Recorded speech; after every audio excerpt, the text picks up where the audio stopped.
round of introduction. If we can start from Mr. Agarwal and then Mr. Nanda and so on.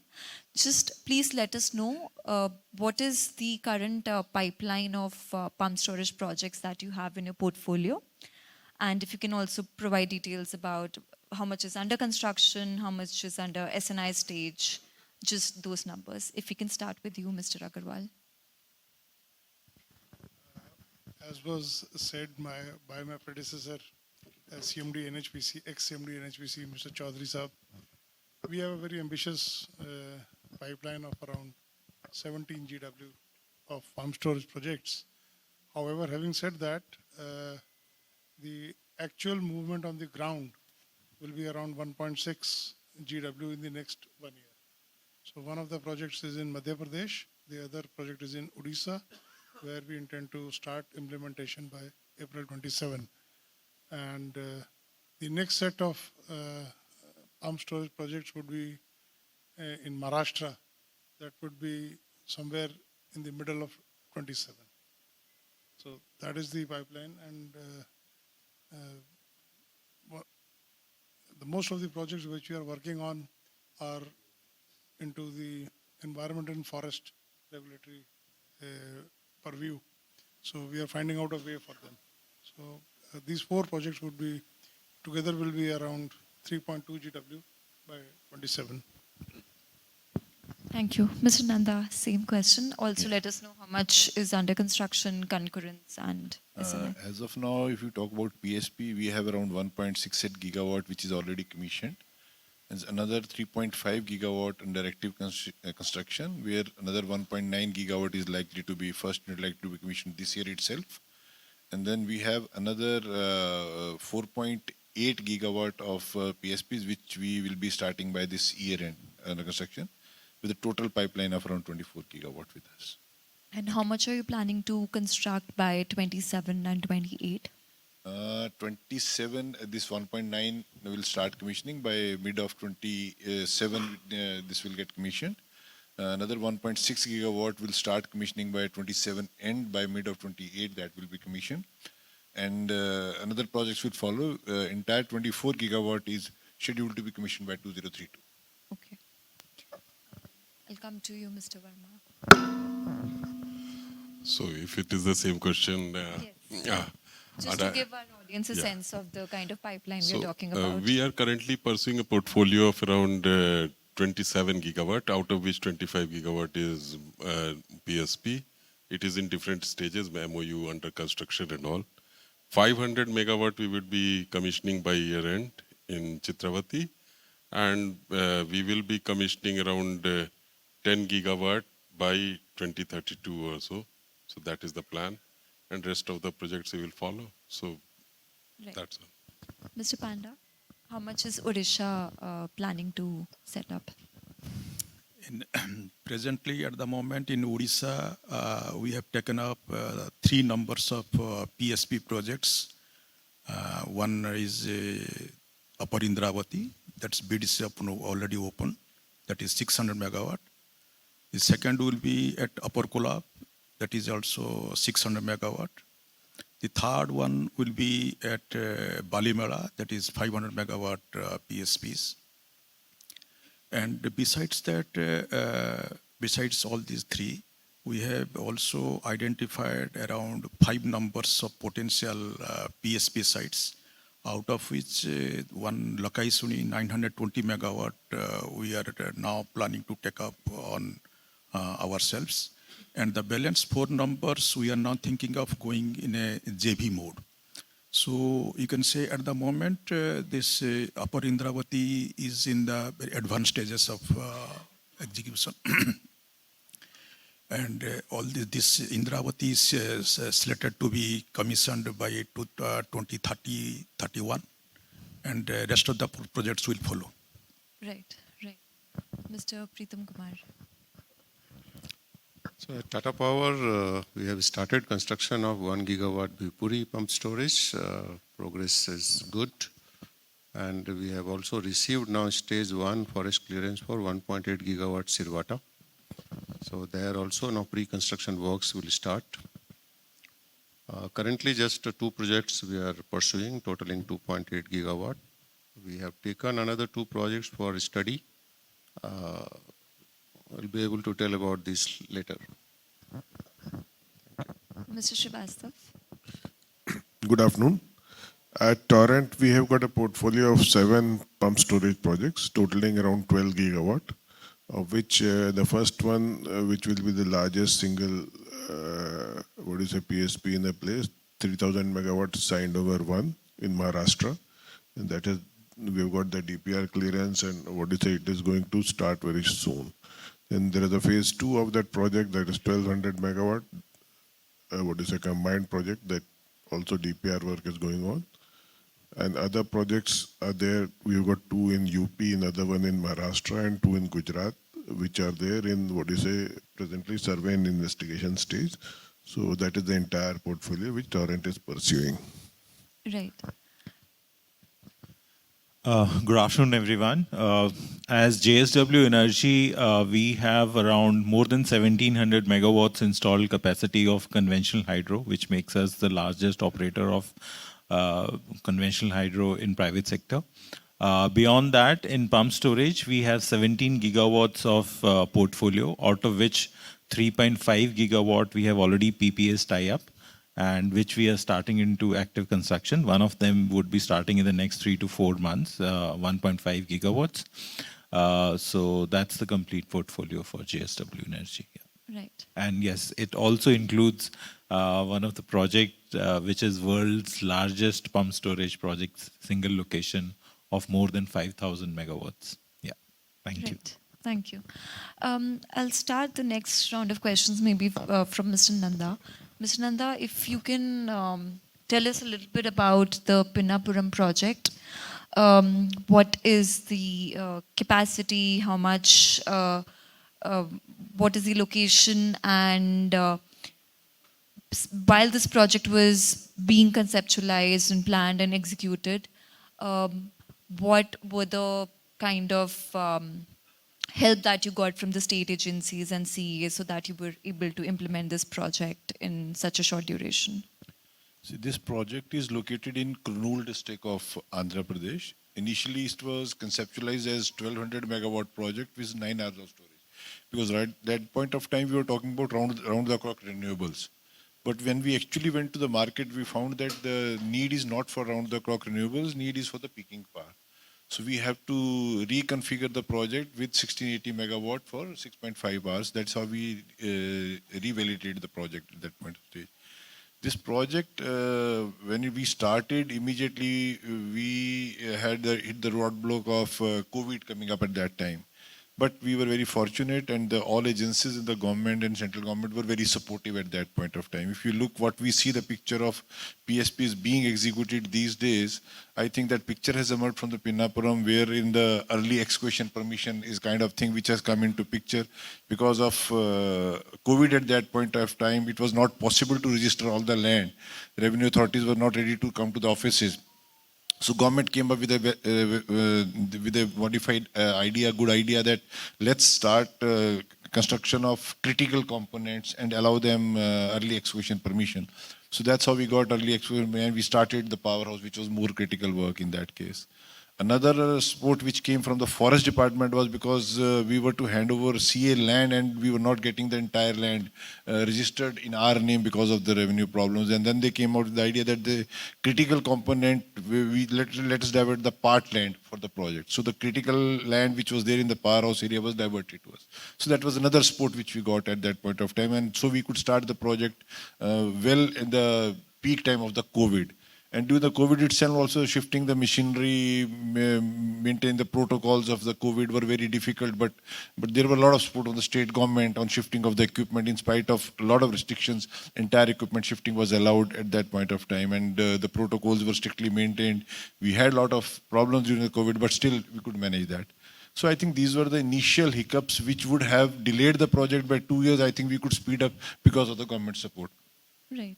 looking at the execution front, I think when we selected Pinnapuram, we knew that this may not be the most techno-economical or most from the techno-economical perspective, maybe the best project at that scenario. But the idea which was there at that point of time, because the industry was not keeping up at that point of time. So it was to create an image that the industry should grow. So we sorted out a project which was locationally very well suitable, and positionally it was such a project that it could be done in a fastest time frame. So that was the idea. That's why we went ahead with the Pinnapuram in the initial stage, so that the industry can feel that the projects can be done in a shorter time. Because that time the image of hydro was there. When we were talking in the Ministry of Power or in sea, everybody was talking, how can you build the project in 3 to 4 years? It will take 6 years, 7 years to happen. And second thing was that, what are you talking about, 6 crores per megawatt? It's always 10 to 12 crores a megawatt. So those kind of mental blocks were there in the industry. So I think that's why we took up Pinnapuram at that stage, to do it faster, in a cost-effective manner, and so that industry takes a shot. So that's how it was not without problems. Always projects have a problem. We also had a lot of problems. We had to take decisions intermittently. Like I will talk about powerhouse. We never thought that we'll be needing cable anchors. But when we were into the mid of the excavation, we realized that the geology is not the same which is there. It is changing a little bit on the negative side. So we had to take a call. And there again, the decision making was very important. We made all consultants, our team, sit together at site for almost 4 to 6 weeks, took a decision, mobilized and implemented those cable anchors, almost 1,000 cable anchors in a span of say 3 months, and we did it. So it was a combination of support from the government, state government, central government, statutory authorities, and the decision-making process which we had adopted for the project allowed us to execute this project in a time frame. Thank you. Right. Thank you. Mr. Verma, I'll come to you next. The projects that are in advanced stages from Adani's point of view, what are the kind of applications that you're primarily focusing on? Like they said that they had initially started with RTC kind of a project and then moved towards a peak power kind of an arrangement. So is that the same for you as well? Are you also focusing on peak power or some other applications as well?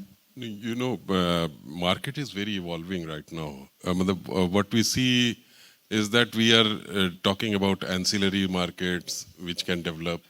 So we have a thought, and it is already developing. CRC has given an ancillary market draft regulations and all, although it does not still monetizes it fully. But definitely there is a way forward. We also have way forward in the sense that green power is becoming a norm. So you have customers who can make a PPA out of you. You don't need to, electricity is a natural monopoly, if you see. So you don't need to go to government to have a long-standing PPA. Now you have firms, you have cement industries or other industries, C&I, data centers, who are ready to write on PPA signed with you. So those are new kind of market which is developing with us. So we are on the lookout for all. Actually, we are working with those. Right. And we also have a long-term PPA kind of thing going on. We have around 500 megawatt tied up in Assam.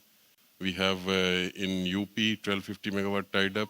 So we have tying up of PPA in the original traditional sense also, that is going on. But we see with the renewable coming in, we will find this market more evolving, more going towards ancillary services. It will become more rewarding. HP, DAM are already CA presentation also told this is being looked into. So HP, DAM to give the, unused power, you can sell it to the market at higher prices, and that kind of market mechanism is there.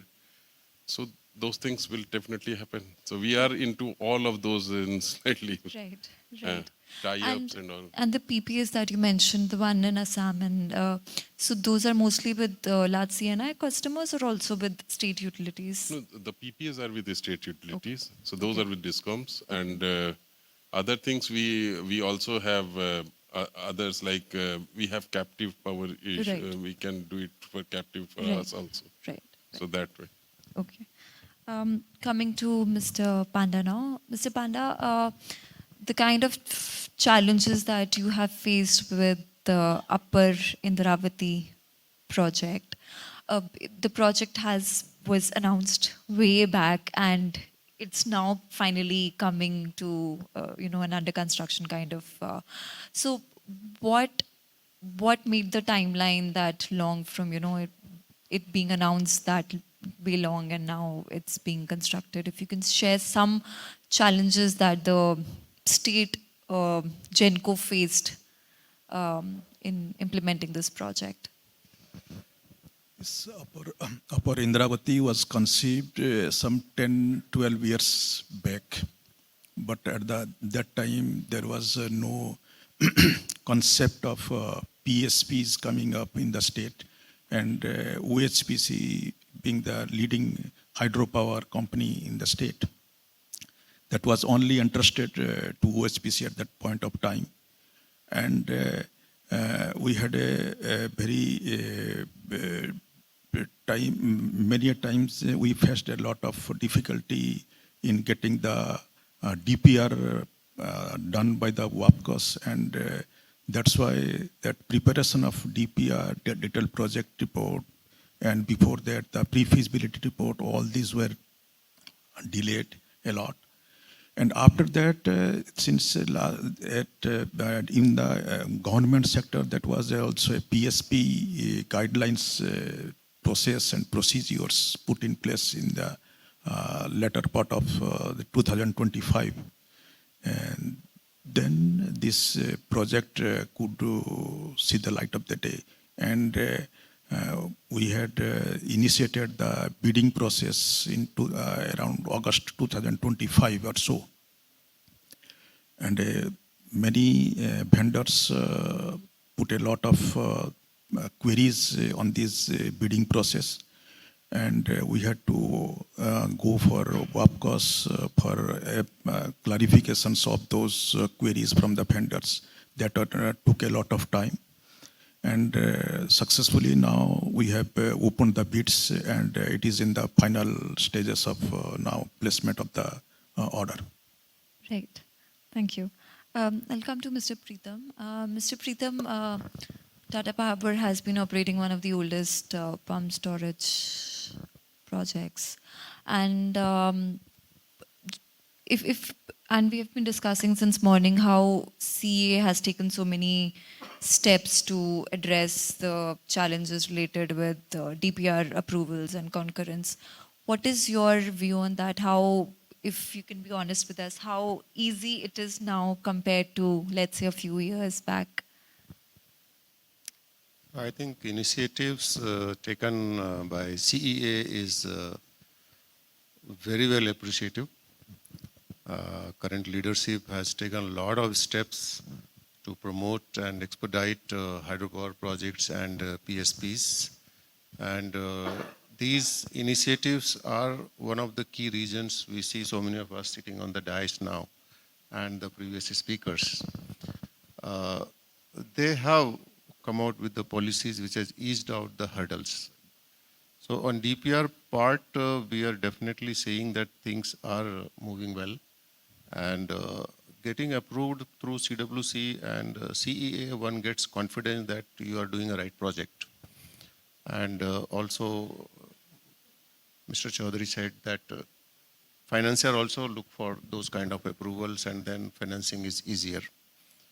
Where we are getting still problem is, of course, things have been simplified for forest and environment clearance, but we see there is still further room for simplification. It is still taking a lot of time. It is still going through a lot of tables and all. If that process is simplified, I think things will further scale up on hydro and PSP front.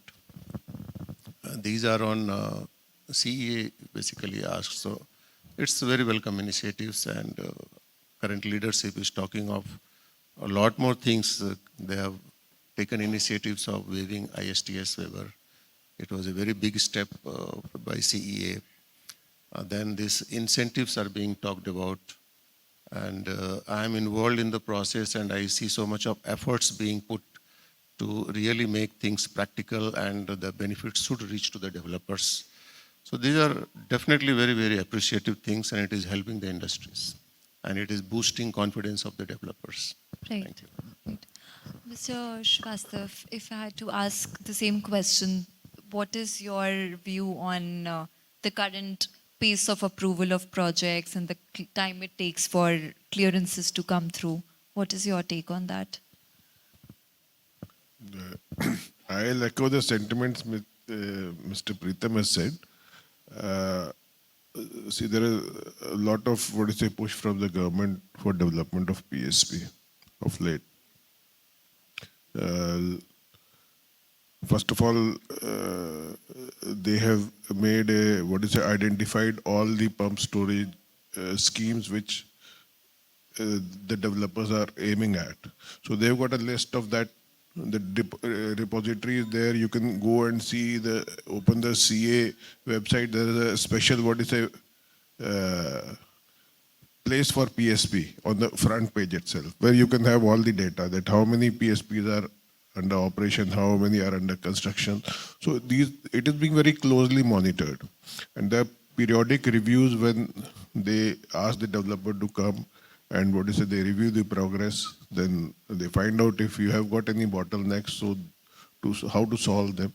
So that hand-holding is done very well.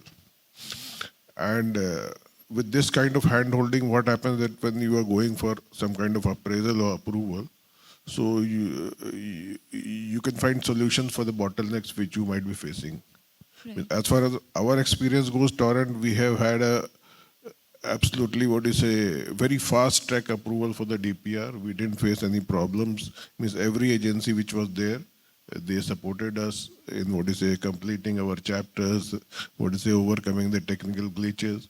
So I think the environment is the best you can have at this time. Right. As far as regarding the process of getting environment clearance or forest clearance, that goes, means these things, they come with a statute, and there are some processes which by themselves they are time taking. Because you have to go for that.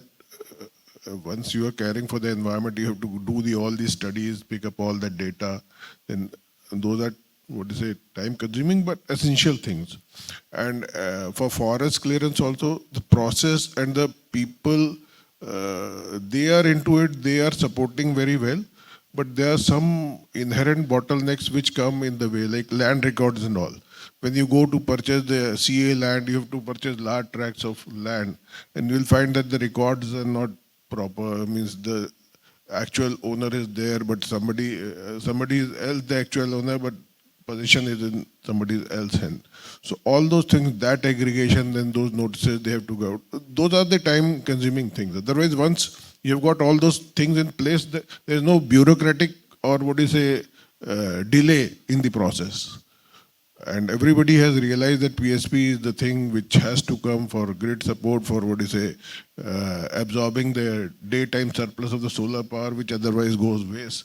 So all those things, they are there in everybody's mind. So I feel it's the best time for the PSPs to develop. Right. Right.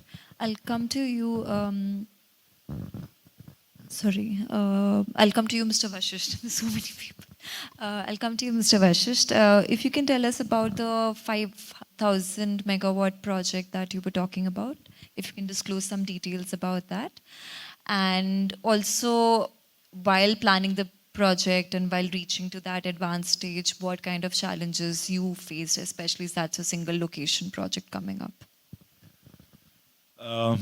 Incidentally, the 5,000 plus megawatt project is in a very initial stage. We have started the geotechnical investigations of the site, and we have appointed environment and forest consultant for that project. So that's fairly very preliminary stage, I would say.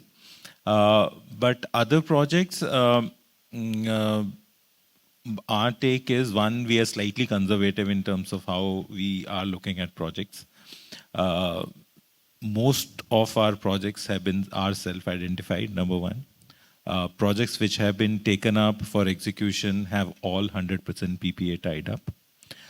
We have maximum number of DPRs concurrence from CEA. So we are going slightly the longer way, but we are taking all of these protective measures. JSW as a group itself has huge, power requirement, and we see we are the largest producer of steel, and there is a lot of in-house, requirement as well. But starting with, we want to, be confident of building a project in time and cost, which we think we can deliver. That's the reason we are participating in, bids, and we are trying to make that commercial viability the key aspect, and timely delivery. The good part is that since we are operating large amount of hydro, we have good team, in-house team, and most of the people would know, we delivered Kuter project in 42 months. We acquired Tidong from Standcraft, and we turn around that project in less than 4 months. It is now commissioned, all 3 units. So I think all these things give us a lot of strength that, because we believe that executing as a developer, you will have a lot of people who will do the execution. But as a developer, the key responsibility is to make site available for development. And I think that is where the key skill lies, and which is all the approvals we talk about, the DPR concurrence, choosing the right partner, stakeholder management, because acquiring so much of land, tribal land, how do you manage stakeholders are very key to develop projects in time. And mind you, this is the best time to develop pump storage projects, only because, with RE coming in, it has created that commercial viability.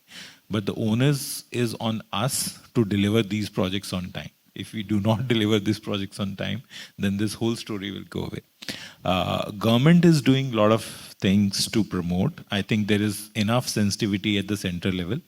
What next needs to be done is the state governments need to be equally sensitized on this. And the only objective of everyone involved is to make these projects in time. I think that's the only way we can create a much larger success story.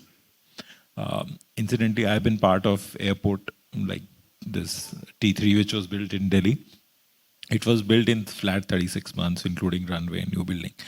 And most of the people will not know that this project had a state support agreement, which means state had signed an agreement that these are the things we will support you.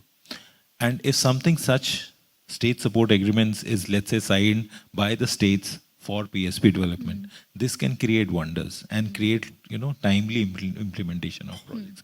Because this is nothing, we don't need anything new. It's only thing, whatever is there has to be implemented on time. So that's the key, and I think this is the phase where huge amount of projects have been identified, but taking it to the next level is the key challenge. And if developers like us, everybody including PSUs are able to do that, that will flourish this whole sector. Yeah, thank you. Thank you. Mr. Agarwal, let me come to you. The kind of challenges with all the private developers and also OHPC spoke about, are those challenges similar for you, or you as NHPC don't necessarily face the same level of challenges in terms of clearances and faster clearances? I would say that public sector has its own challenges compared to private sector. We cannot start implementation of the project till we have the investment clearance, either through our board. Now we are a Navratna company, so we need that clearance from our board. And that clearance comes when all the clearances are in place. Something was talked about. The second aspect of challenge is that we cannot go on one-to-one negotiation with the vendors. We have to take open solicitations, and through open solicitations, the price which we discover is really not the best competitive price, as some of our friends from private sector are able to do. 3, pump storage sector is going to have a challenge in terms of adequate suppliers of E&M equipment. So the current projects which are going on in the country, one of the major suppliers is just one single source supply. And one of the other private sector has opted for another supplier. So the largest CPSC E&M equipment manufacturer, BHEL, Government of India has relaxed certain qualification criteria for them to be able to compete in this sector. And they are looking at, and we hope that our pump storage project in Madhya Pradesh is going to have active competition from BHEL. The challenge which other private sector feels about raising capital at cheaper prices, I think public sector is better placed to raise capital for capital capex projects at a cheaper price. In terms of project delivery, my friend from Greenko told that they set a benchmark of 4 years, and I think that is now the benchmark for all developers, that all the projects are being modeled around 4 years of construction period. And in CPSE, NHPC is also doing the same. But as I mentioned that the procurement constraint in NHPC not being able to negotiate, that is for all CPSEs on a one-to-one basis, is one of the biggest constraints of not being able to discover the best price. And it is also time consuming. One-to-one negotiation is taking place not more than 2 to 3 months, whereas public procurement takes around 6 to 7 to 8 months. Right. Thank you. Thank you, Mr. Agarwal. I'll come to Mr. Verma now for the next set of questions.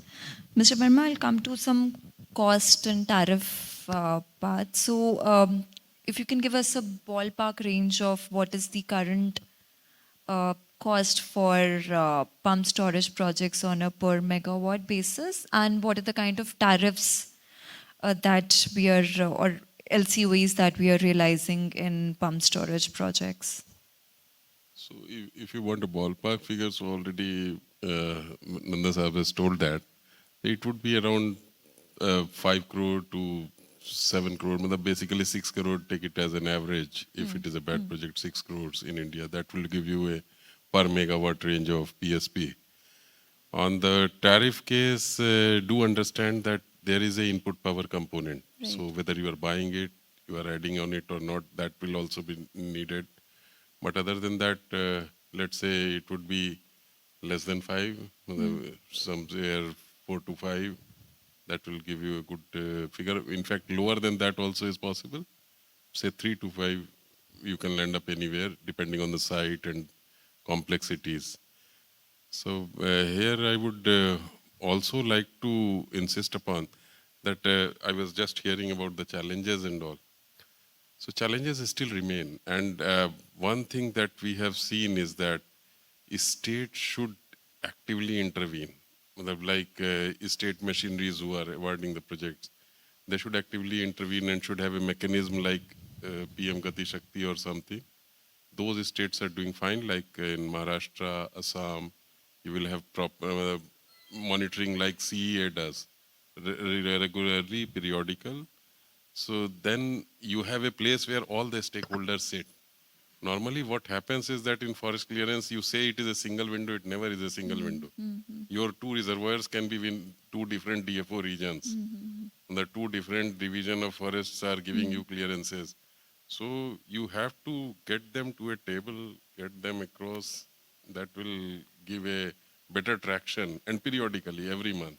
And this is happening in Assam. I have seen it myself, happening with the CEM, the Hill Council meetings with all the MLAs and all the stakeholders, forest official, police, security, everyone. So that works well. So that is still needed. We are not there yet everywhere. So that way. Right. On that note, I'll come to you, Mr. Panda, representing a state Genco. What are your thoughts about having, more efforts or initiatives from states to improve the viability of pump storage projects in their particular states? Or what is Odisha been doing to, improve private sector participation in pump storage projects or hydropower projects? OHPC being a state undertaking in the state of Odisha, we have a privilege of getting the input power flexibility from the Greenko. And also our Odisha renewable energy policy and PSP policy, that ED excess duty, that is also waived off. So that way, Odisha is having a good amount of scope for the PSPs. And coming to the prospect of PSPs in the state, Odisha is having a potential, huge potential for PSPs, around 41,000 megawatt for PSP in the state, out of which OHPC is trying for this 1.7 gigawatt, and out of the 5 numbers of self-identified projects, we have chalked up for a plan of 8 gigawatt of PSPs. So, and a lot of projects are also being implemented by private sectors with power purchase agreement with the Greenko. So, but the one of the, as told Mr. Verma, that this getting this forest clearance and environment clearance, that is a tedious process for all the developers.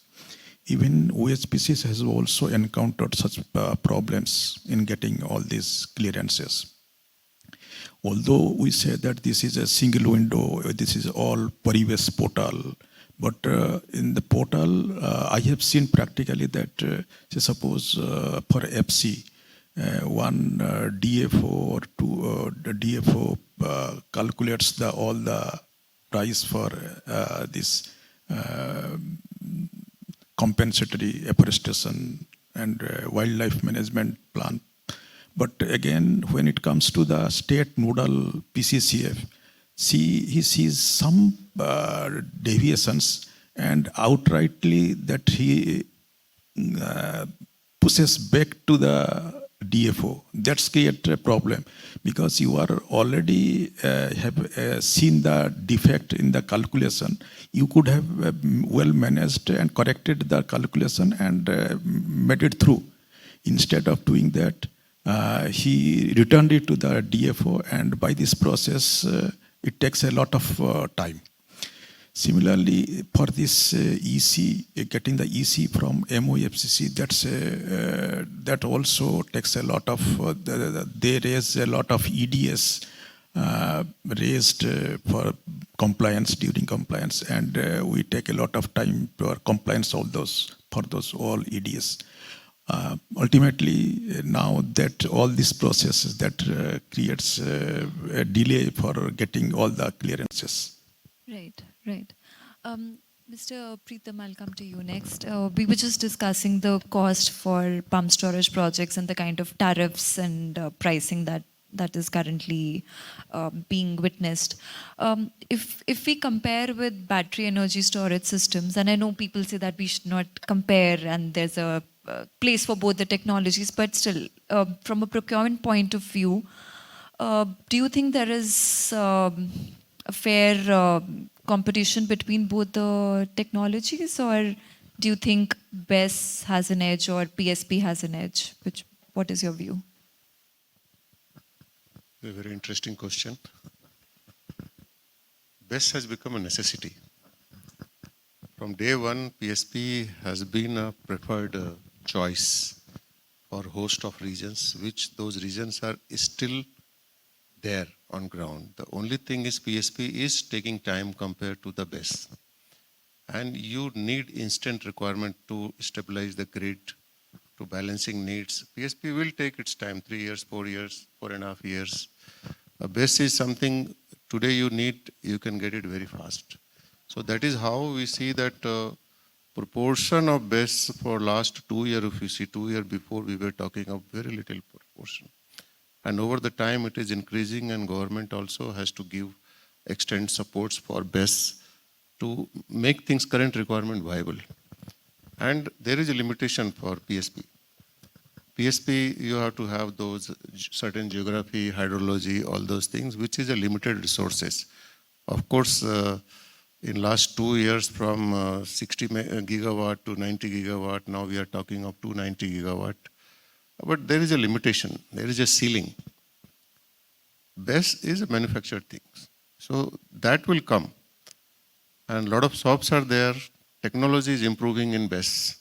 The cost is going down and down. Whereas if you see PSP, it's a core technology. It's excavation, concreting, structures, equipment. These costs are only rising with time. Technology is mature, though there are some advancement in electromechanicals and all things have become compact. But still, if you see on ground, competitiveness-wise, BESS is definitely competitive. Incentive also, if you see, there are more incentives are tilted towards BESS, though we are talking about PSP also incentives, but realization is faster in BESS. This is what I see. But if you see the reality, PSP is like everything is indigenized. You are not, no import, no wastage. BESS, you have to battery after 10 years. Maybe every year your capacity is decreasing. And 10 to 12 years is the life we are seeing. After 10 to 12 years, there will be a big problem and challenge for disposal, safe disposal of these batteries. This is going to be hazardous. And this currently, we are thinking, but a policy needs to come on that. Whereas your PSP is like hydro projects, once you install, it will be there for 40 years, 60 years, 100 years. So there is the biggest advantage is definitely PSP. And this is where we stand today. Right, right. Mr. Shrivastava, I'll come to you. We've been discussing since morning about the different policies that have been taken by the government to improve PSP viability. There have been ISTS charges waivers, a roadmap has been announced, competitive bidding guidelines have come out. So according to you, which of these policy drivers has been the most beneficial for the sector, if you had to pick one? See, policy-wise, a structured approach has been, designed by the government, that how you approach a pump storage. Like they have come out with the PSP bidding guidelines also. Means how to do a standard bidding. Of course, see, the market for the PSP will be created once you see the offtake certainty. As on date, we see that out of 12 gigawatt which are under construction, only around, I think 8 gigawatt has been tied up till now. But now we see that lately there has been a flurry of tenders. They are in market from SECI, from NTPC and one from SJVN. So totaling around, I think, 5 gigawatt. So the policies are okay. Policies are being made and they are being evolved also with continuous discussion with the industry. As Mr. Pritam said, that active engagement is there to simplify the processes, to to have some kind of VGF also, and a transparent allocation for the projects. But the main thing is that we have to have a revenue certainty. That should be the aim of the policy makers, because that will uplift the investor sentiment also, and lenders also. They'll be having a comfort level that once you fund a project which has got a gestation period of 4 to 6 years, then payback period of 15 to 20 years. So there has to be a certainty in the investment. And on the second, like what Ankur said, that as a project developer, as an engineers, we have got the responsibility that we, make the projects in time. Because when you say that almost 50% of the project component cost is civil cost, then 25 to 30% is E&M cost. Rest is, say, land and interest component and other things.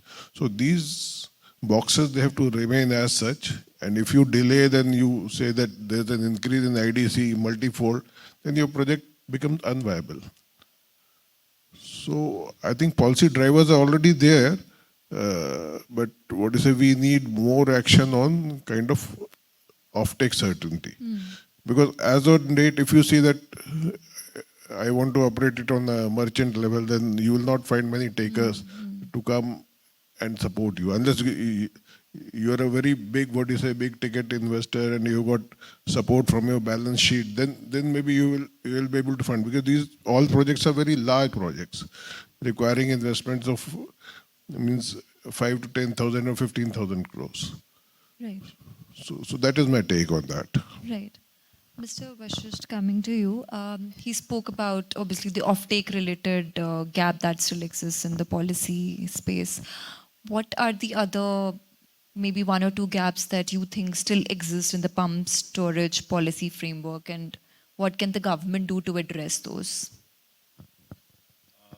Gaps in the sense? Policy gaps, like what kind of interventions are required? Okay. So, look, policy front, the basic thing is we need more action on ground. We need government to deliver on what they say. Like environment clearance, on paper it says 180 days. So it has to be delivered in 180 days, simple. People, and mind you, there are cases where government is able to deliver, FC stage 1 in 6 months. So I think that kind of support for the entire, stakeholders who are managing is something which is required. And like VGF, budgetary support has been talked a lot, but I think it has to now be made realistic, and people should know what's coming in so that, it can improve the viability of the project. And there is nothing, solar is how was developed by government support, and there's nothing wrong in government supporting PSP to make them commercially viable. So I think, so that's on the policy front. But again, states is something still we go and meet people in the state. We have to tell them what is pump storage. There are 2 reservoirs. So I think that we have to up that game. So we have to bring more they knowing about the project. Knowing means it is our responsibility as well. But states have to have some. I mean, last meeting we discussed that why not Power Minister write to all 4, 5, 6 states CMs directly that, okay, this is what pump storage is, and keeping in view, it is better to be more proactive to develop pump storage projects. So these kind of things will help.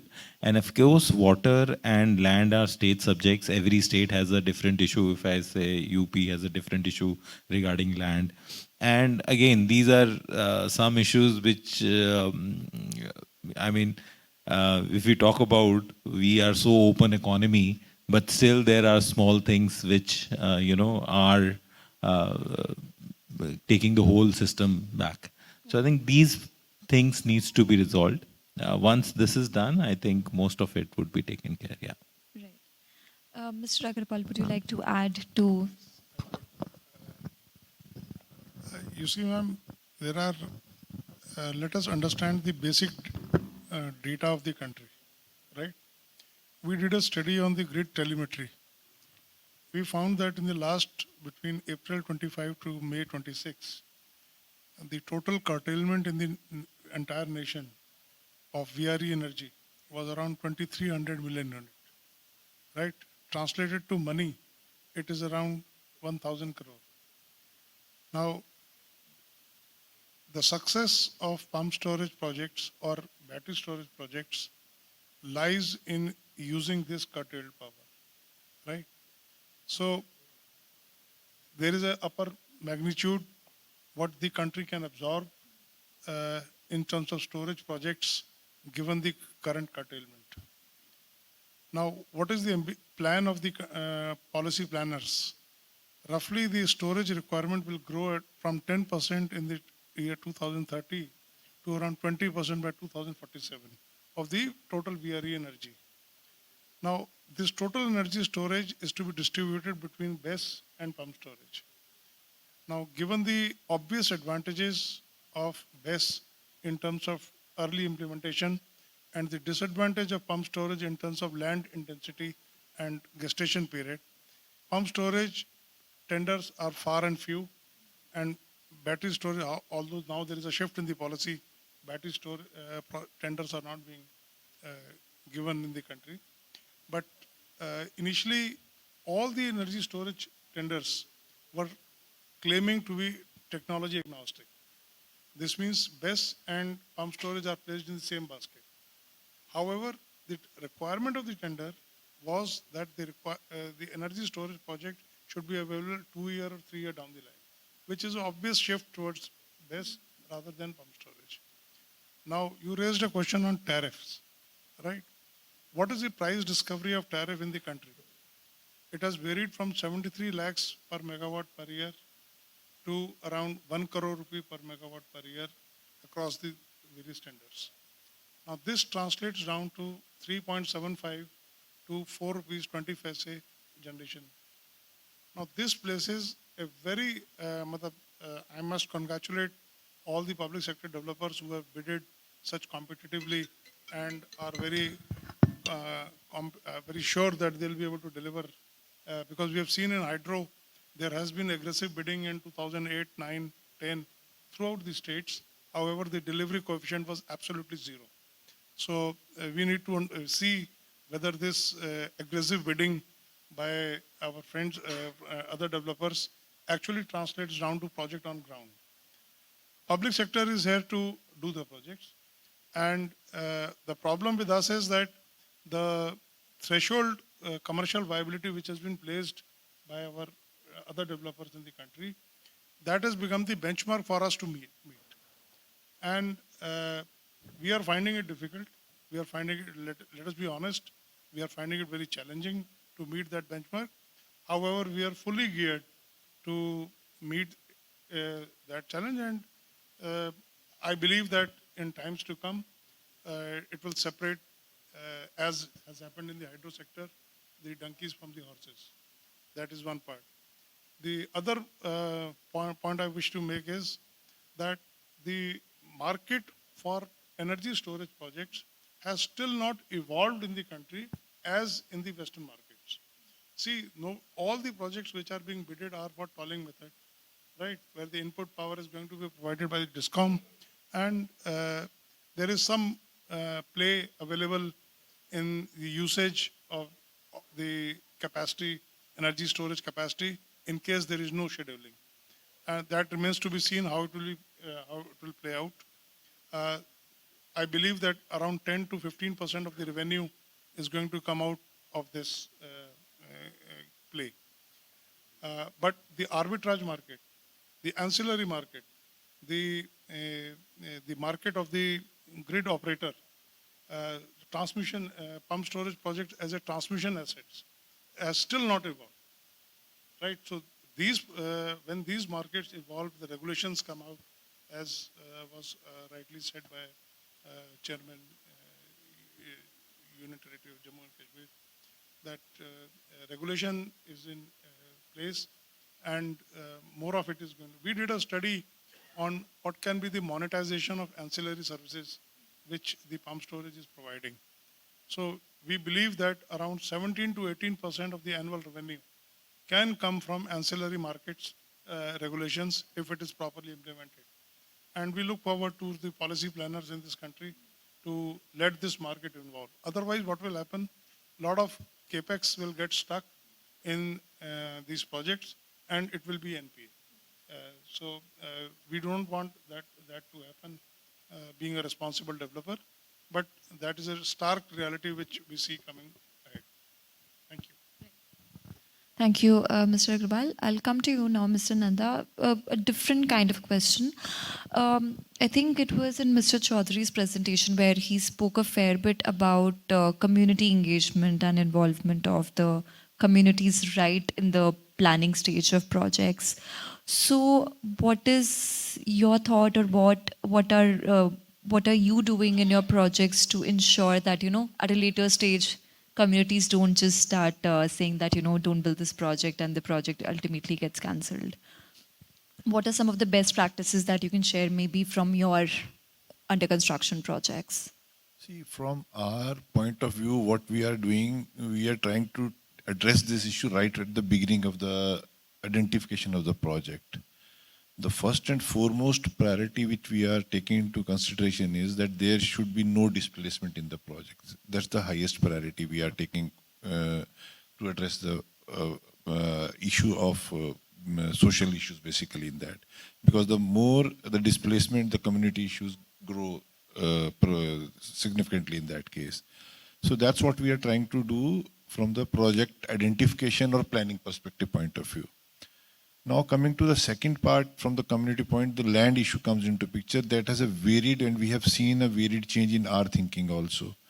Initially we thought that the more forest land area projects might be more efficiently implementable at that point of time. But now, looking at the scenario, it's equally weighing into either direction. If you have a more forest area, CA land again is an issue depending upon state to state which you are dealing. So it's not that if you have more forest land for a project, it's better or easier to implement.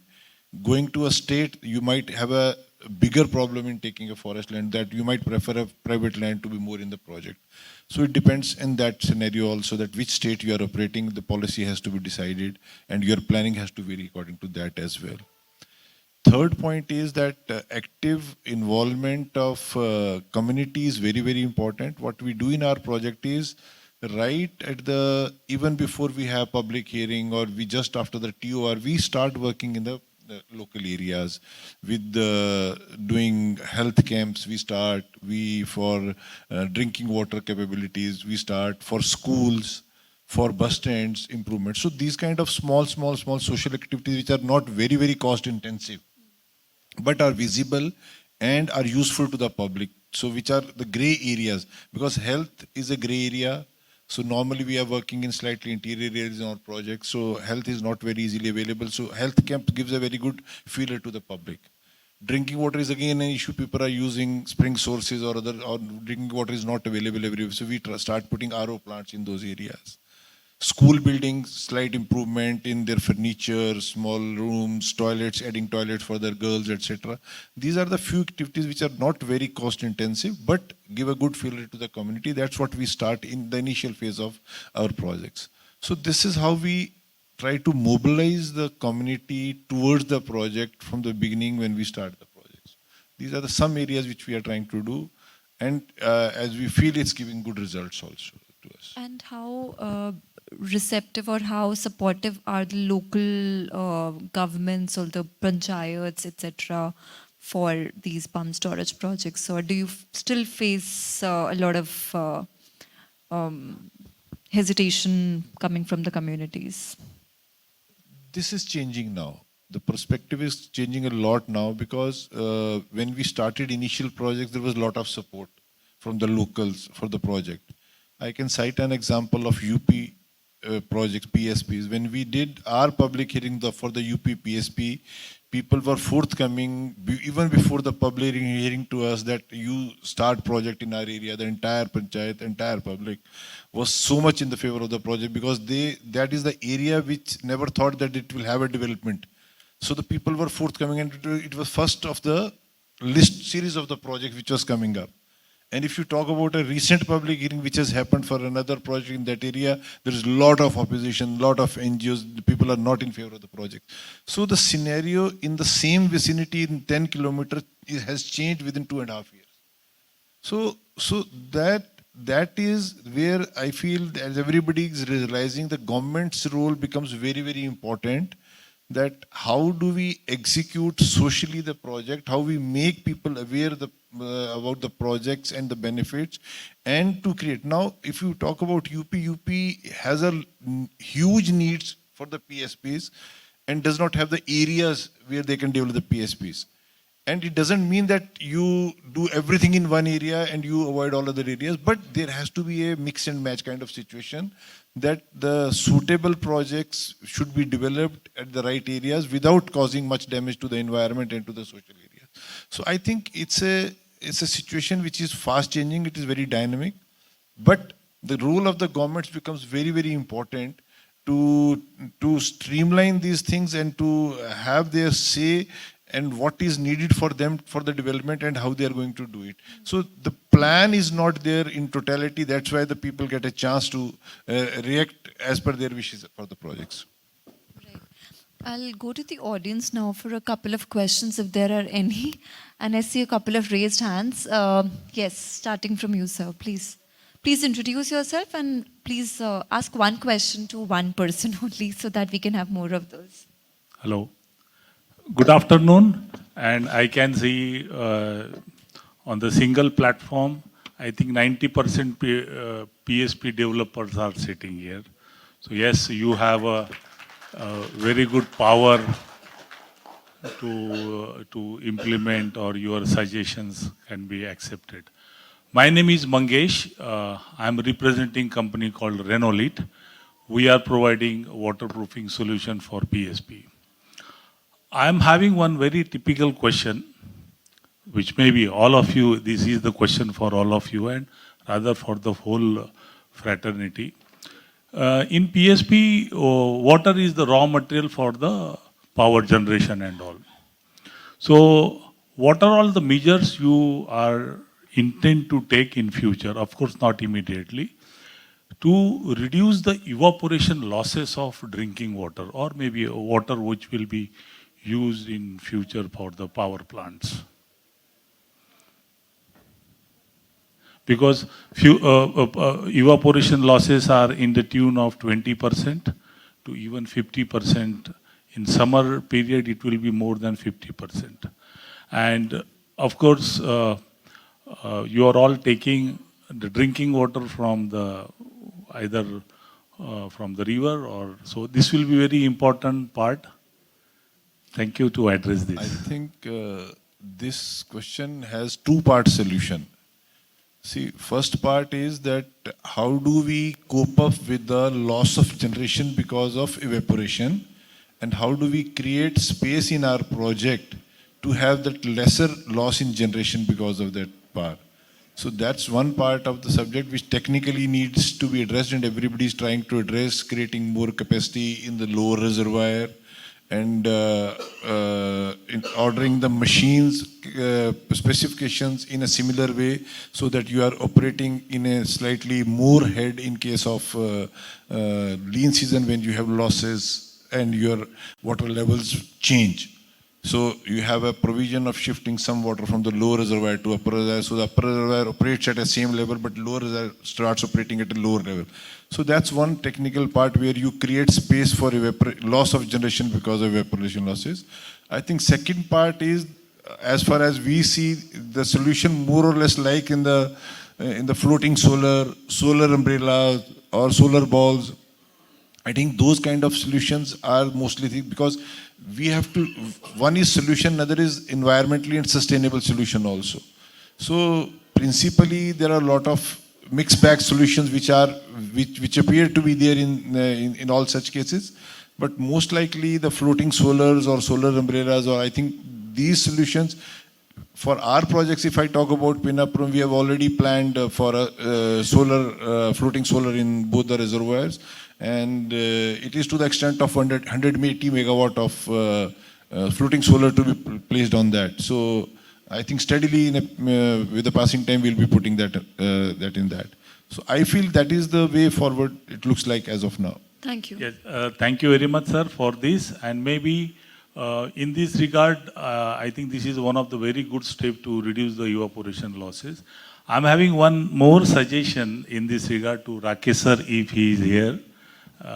Regarding the reduction of GST from 5% to, 18% to 5%.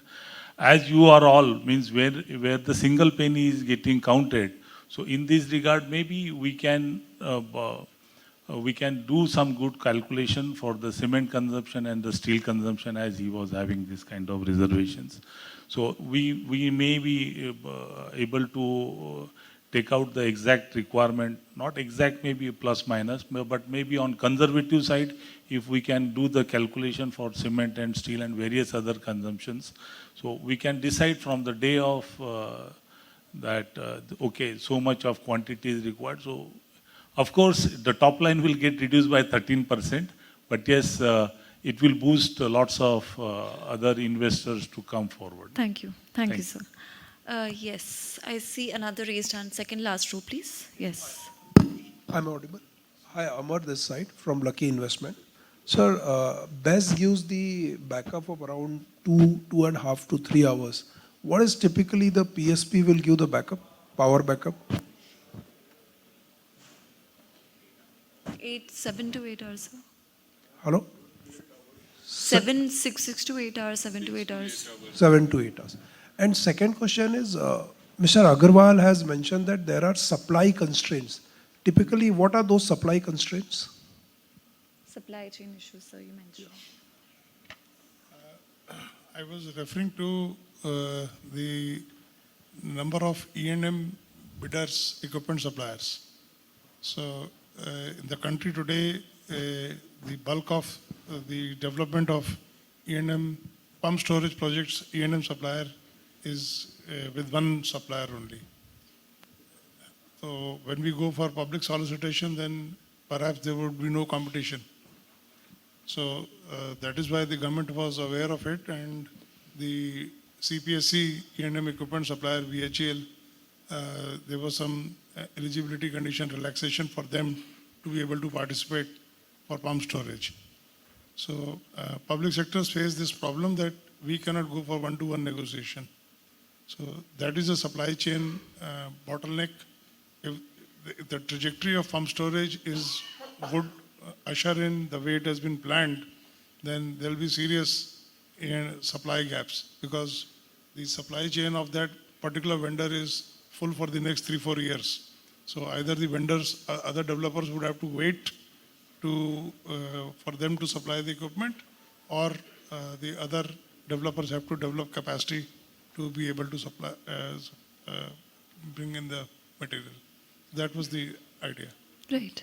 Thank you, sir. Moving For to the the first next part, question. Khushboo, for the first Yes, part, I yes. would like to add. Sure, Mr. Nanda. See, as I said, initially we conceived the project for 9 hours of storage plus 9 hours storage, and then we came down to 6 hours. And now most of the projects are on the 6 hours of storage which are coming up. But I think going forward, the way we are trying to go to net zero side of the thing, we will be needing a longer duration projects. And maybe in coming years, we'll definitely see a change that the projects are being conceived for 8 hours or 9 hours of storage, because it will be very difficult to cope up with the scenario which are emerging. And with this is linked is a major issue, because India being a solar dominant country, when we start talking about 8 to 9 hours of storage, we don't have input power available for that to charge up. So the situation might come that projects will have higher pumping capacity and lower generation capacity. So the configuration of the projects might become different for the eventual scenarios. So this is an ever-evolving situation. We cannot say that we will remain at 6 hour level and we'll go ahead that way only. So it will be evolving with the passage of time. We'll see a lot of changes happening there. Right. The third question, yes. Good afternoon, everyone. First of all, thank you for such a insightful session. My question is, like Sir spoke about 2 minutes back, that there are a lot of problems and bottlenecks which happens on the field. Like there are problems like on the public hearing, on the land acquisition, and the government is really not clear about the land acquisition. I happen to come from the same area where the huge chunk of investment is being made, that is district Sonbhadra, where JSW is also there, Greenko is also there. Everyone has signed up a MOU with the government in 2023, if I'm not wrong. And there are 5 other major players who have come there. And the problems which they are basically, everyone is facing there is at the local level. Like there is a lot of resistance from the locals. Like recently there has been a lot of what should I say, there has been a lot of resistance from the locals, and they have come on street against the pump storage project. So initially, as sir said, when we go on ground, because I've been on the field for 7.5 to 8 years, and I've been very closely associated with in that area, in that 2 districts, that's Singrauli and Sonbhadra. So initially, when we go and do the research and find out on the top line basis is that it is feasible, the project is feasible. But however, when the time rolls down and there is delay because of these issues, which needs to be addressed at priority, because even if we do our planning, if we do our execution, if we do our budgeting. Sir, is there a question? Yes. Okay. So how do we, so how do we go about it or navigate through the problems that we are facing at the field level? Okay. Do you want to take that up, Mr. Vashishtha? Yeah.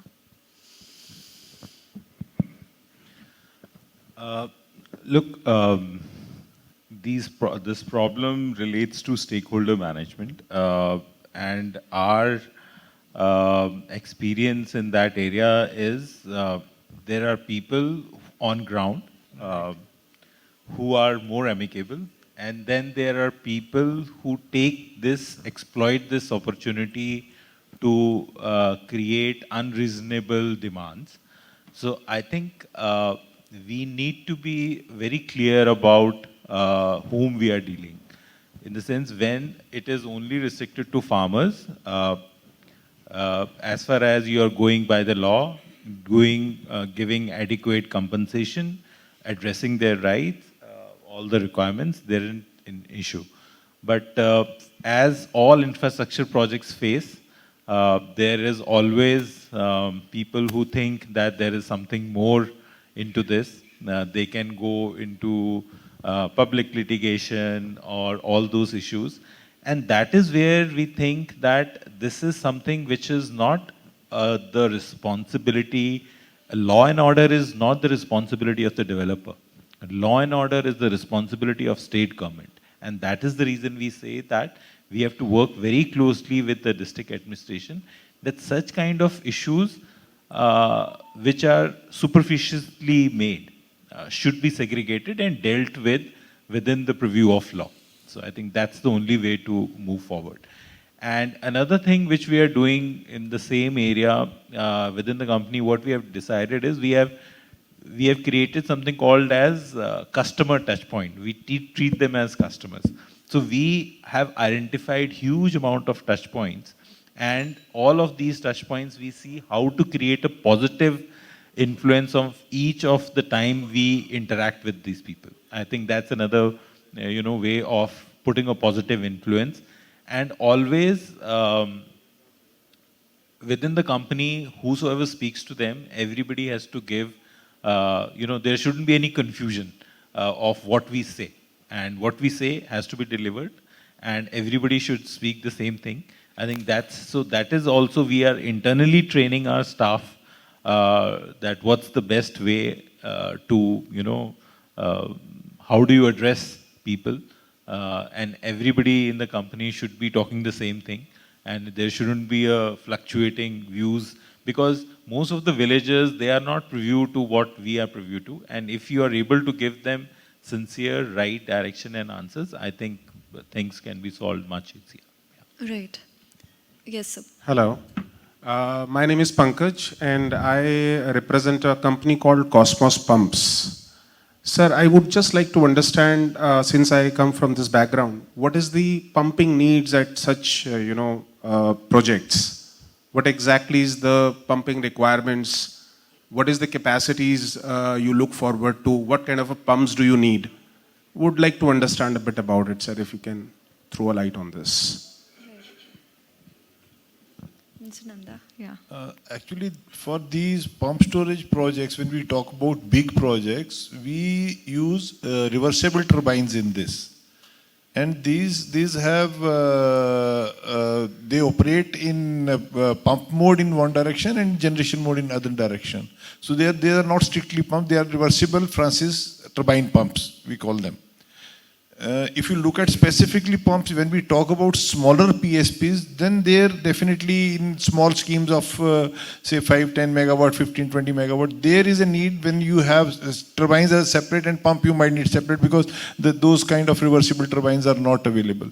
So these are not specifically only pumps. These are reversible pumps which operate in pump mode in one direction and generation mode in another direction. Right. On that, all right. Just two comments. If you can bring the mic there, and then, sir, I'm afraid we'll have to close this session. My question to Verma sir. You told that per megawatt cost is coming 6 crore, whether it is fixed speed machine or variable speed machine. No, I'm talking about fixed speed. So it will be nearly 4 to 6 crore, depending on that what kind of land are you making in, whether you are in on a, supposedly, just giving you an example. We are in, let's say, Andhra Pradesh. You have granite. The digging is very easy, no fault, no problem in digging. So there, your geotechnical costs are nearly 15 to 20% lower. So same way, it is a combination. So we cannot give you exact figure how much it goes, but it can be up to from 4 to 6 crores for fixed speed machine. For fixed speed machine. Are OEM all are from Indian? Huh? OEM we have all fun, and I doubt that we have what we say exhausted the capacity. Maybe one of the vendors has a much higher capacity booked right now, but we have 2 more vendors operating in India with their offices, with their manufacturing capabilities, who are not yet booked. Maybe you are looking at a smaller budget. Just increase it and go for the market. Market determines the price. Pay the price, you will get more. There are 2 vendors who have their factories currently here. One vendor has closed, but the second vendor, I think Voith, I can clearly name, Voith is there. GE is also having their offices here. So there are vendors still left in the country, so we don't foresee any problem of manufacturing right now. And of course, BHEL, if public sector units give them a chance and they can prove the credentials, then why not? They are operating pumps in Kaleshwaram and all. Thank you, Mr. Biswarup. Yes. I'll just like to share an interesting insight on that. The cost is so dynamic that from our first project to our 5th project, E&M cost has gone by 1 crore per megawatt. So you can imagine the scenario, how it is changing. So that's why the range is important. Particular number is not important. Right. Mr. Chaudhary. Yes, my question to Kumar Pritam, Tata Power. Tata Power being the oldest developer of the hydro in the country, and after a gap of time, now you are again in the hydro development and pump storage development in a big way. You are developing pump storage and hydropower in our country, India also. You are developing in a big way in Bhutan also, executing the project like Kolanchu, Dorjilum. What are the difference of the stakeholders intervention or stakeholders management in India and in Bhutan? You have the experience of projects executing directly by yourself in the Bhutan also. Now you are as a developer there. So what are the support of the local people, administration, politician, policy support? So I think audience will be glad to hear the exact difference. Thank you, Mr. Chaudhary. And Mr. Pritam. Chaudhary sir also has more experience of working in Bhutan and India, both places.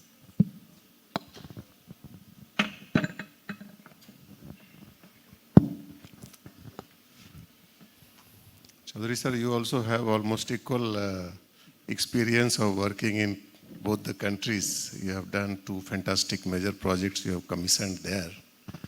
And I think what is, as per my experience and what we have seen in Bhutan is, what are we talking here? We are talking about the challenges, biggest challenges, we call it forest clearance, we call it environment clearance, we call it land issues. We talked of the community issues. I think in a smaller place like Bhutan, and because the development scale also is quite different compared to India and Bhutan. Bhutan is upcoming, developing faster. Mindsets are quite different. They are absolutely supporting this kind of projects. And working in Bhutan, we find is a pleasure. You get support from all the stakeholders there, and projects are coming up very fast, would say, but there is a geological challenges. We all know Himalayan geology challenges. There is a remoteness issues, but that we have also in Indian Himalayan states, similar remote problems are there, challenges are there. But the biggest issues what we face and we are afraid of, we are scared of, we talk or we do not talk, is these are the things. Absolute pleasure there. Government is with you, people are with you, they support you in all manners and they push you. I think this is the basic changes, the direct answer. Thank you. Thank you, Mr. Pritam. And I'm sure there are so many more questions. I have many more questions and points to discuss, but we'll have to close this panel discussion now. We're running behind time. A big hand for all our panelists.